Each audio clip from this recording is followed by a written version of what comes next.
दोस्तों, अगर आप भी एक इंडक्शन स्टोव यूज कर रहे हो या फिर एक नया इंडक्शन लेने का प्लान कर रहे हो, इस वीडियो में मैं आप लोगों को इंडक्शन को यूज करने का एकदम सही तरीका बताने वाला हूं। बहुत सारे लोग क्या करते हैं, इंडक्शन को गलत तरीके से यूज करते हैं, जिस वजह से उनका जो बिजली का बिल है वो भी बहुत बढ़ जाता है। और अगर हम इलेक्ट्रिकल सेफ्टी के नजरिए से बात करें तो इंडक्शन को सही तरीके से यूज करना बहुत जरूरी होता है, वरना आपकी जो घर की वायरिंग है वो पूरी तरीके से जल सकती है। इस वीडियो में हम लोग यही देखने वाले हैं कि इंडक्शन स्टोव को सही और इलेक्ट्रिकल सेफ तरीके से हम कैसे यूज कर सकते हैं। तो चलिए आज की हमारी इस वीडियो को जल्दी से शुरू करते हैं। देखिए, सबसे पहले हम लोग एक बेसिक सी चीज को समझते हैं कि जो इंडक्शन होता है उसके अंदर हीट फ्लेम से नहीं होती है, यानी इसके अंदर कोई भी फ्लेम नहीं होती है। इसके अंदर हीट जनरेट होती है इलेक्ट्रोमैग्नेटिक इंडक्शन की वजह से, यानी हर इंडक्शन के अंदर एक कॉइल प्रेजेंट होती है और जो करंट होता है वो इसी कॉइल के अंदर फ्लो करता है। कुछ कॉइल यहाँ पर इस तरह से प्लेस करी जाती है और जब इस कॉइल के अंदर करंट फ्लो होता है तो मैग्नेटिक फील्ड बनती है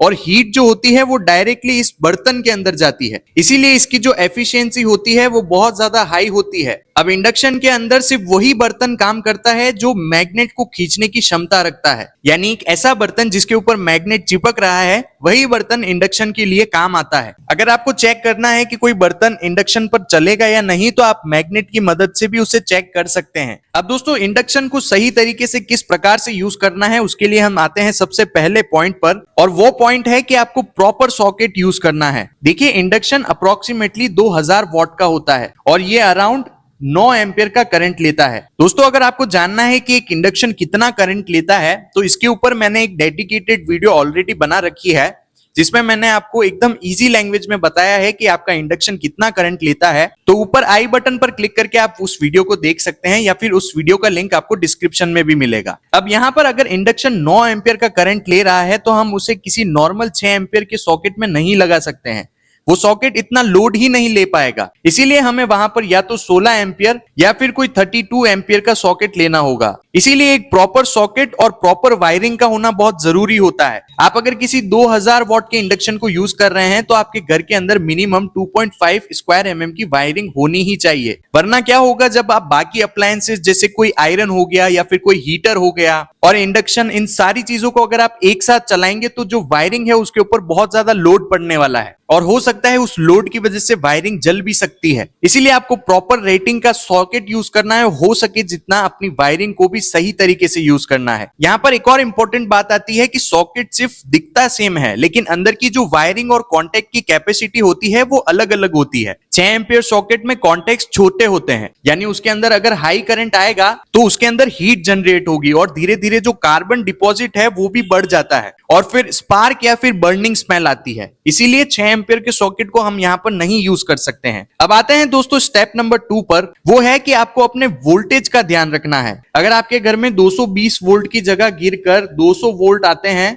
या फिर किसी रीजन की वजह से 200 वोल्ट्स आ रहे हैं, हो सकता है कहीं पर पावर फेलियर भी हो गया हो, तो जो इंडक्शन है वो उस समय पर पूरी पावर मेंटेन करने के लिए ज्यादा करंट खींचेगा और जैसे ही करंट बढ़ेगा वायरिंग भी हीट होना स्टार्ट हो जाएगी। अब यहाँ पर लो वोल्टेज के अंदर आपका जो इंडक्शन है वो स्लो चलने लगेगा, आपकी कुकिंग स्लो हो जाएगी, लेकिन उसी टाइम पर वो जो करंट है वो बहुत ज्यादा लेने लगेगा जिससे एक्स्ट्रा हीट जनरेट होगी। अगर हम इसको सिंपल लैंग्वेज में समझे तो कोई भी मशीन पावर सेम रखने के लिए करंट को इंक्रीज करती है और करंट के इंक्रीज होने का मतलब होता है I²R लॉसेस का बढ़ना, और इसी चीज में वायरिंग का जो रोल होता है वो भी बहुत इंपॉर्टेंट होता है। अब आते हैं हम लोग दोस्तों तीसरे नंबर स्टेप पर, जिसमें आपको ये ध्यान रखना है कि आपको अपने घर के अंदर के जो बाकी के लोड्स हैं उनको देखकर इंडक्शन को यूज करना है। अगर आप कोई हीटर या फिर आयरन और इंडक्शन को एक साथ चला रहे हैं तो जो टोटल लोड है वो लगभग 4000 से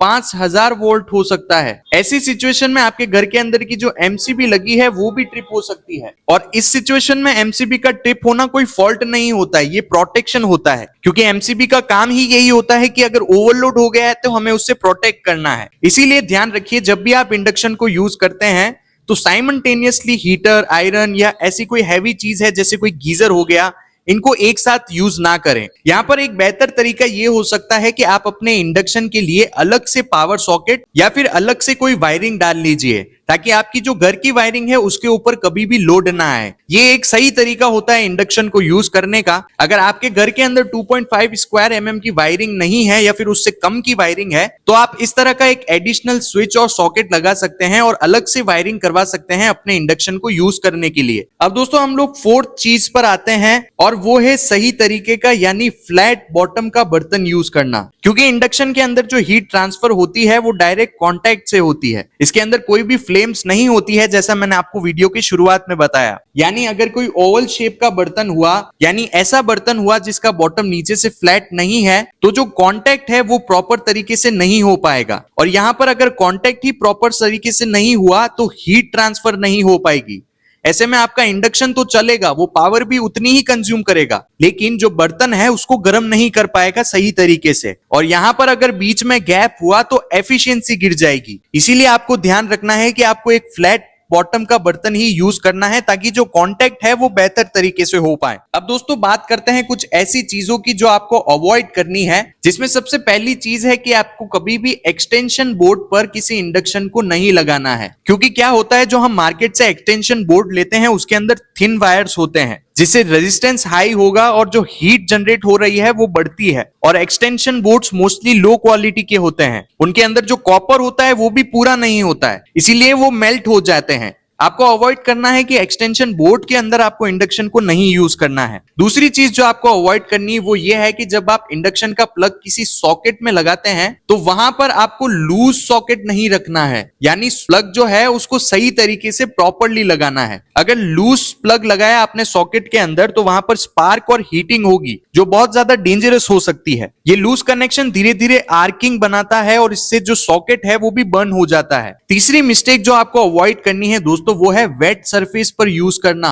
देखिए जैसा मैंने आप लोगों को बताया, इंडक्शन के अंदर कॉइल होती है जो इलेक्ट्रोमैग्नेटिक इंडक्शन की वजह से हीट को ट्रांसफर करती है। अब अगर हम इंडक्शन को वेट कर देंगे या फिर जो हमारा यूटेंसिल है वो अगर वेट होगा तो इससे जो लीकेज करंट का रिस्क है वो बढ़ने लगता है, यानी आपको शॉक लगने का रिस्क होता है। और ऐसी सिचुएशन में आपका जो इंडक्शन है उसके डैमेज होने के चांसेस भी होते हैं, क्योंकि वाटर एक कंडक्टर की तरह बिहेव करता है। क्योंकि अगर इंडक्शन के अंदर वाटर एंटर कर गया तो इसके अंदर के जो कंपोनेंट्स है वो भी खराब हो सकते हैं या फिर उसका इंसुलेशन वीक हो सकता है। इसीलिए इंडक्शन को आपको हमेशा ऊपर की तरफ से ड्राई रखना है। दोस्तों अगर आपको जानना है कि इंडक्शन का बिजली का बिल कितना आ सकता है महीने का, तो इस वाली वीडियो के ऊपर आप क्लिक करके जरूर से इस वीडियो को देख लीजिए। मैंने इसमें सारी कैलकुलेशन को बहुत इजी तरीके से समझाया है। होपफुली आज की वीडियो से आप लोगों को कुछ इंफॉर्मेशन मिली होगी। ये वीडियो अगर आपको पसंद आई है तो वीडियो को लाइक जरूर करिए। अगर आप चैनल पर नए हैं तो सब्सक्राइब करिए। मैं मिलता हूं आपको इसी प्रकार की और इंफॉर्मेटिव वीडियो में।